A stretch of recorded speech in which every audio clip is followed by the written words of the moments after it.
Įspūdis apsilankant iš tikrųjų tas lengvas gailesčio jausmas, kad yra tokių vaikų, tai tikrai aplanko ir taip norisi tą jausmą kažkur nustumti ir tiesiog padaryti tą normalumą, kad tai yra viskas tvarkoje ir norisi tada prisidėti prie tos pagalbos, kad viskas būtų gerai.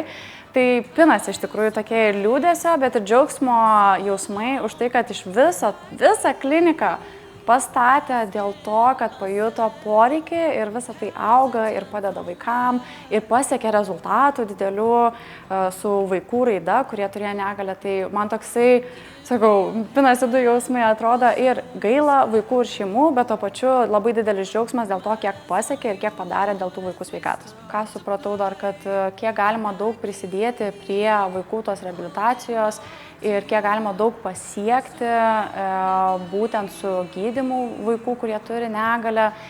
jiem padėti ir ypač padėti šeimom, nes vaikai dažniausiai šitų jausmų nepajaučia tokie kaip suaugę, kaip pajaučia, o tas ir gailestis, nerimas, liūdesys ir kad šeimom būtų lengviau išgyventi, tikrai finansiškai yra mažiausias būdas, ką mes galim padaryti dėl tų šeimų. Tai prenumeruodami gerumo dėžutę prisideda tikrai labai daug prie vaikų fizinės raidos sutrikimų, įvairiausios negalios struktūrų, pagalbos, gydymo. Tai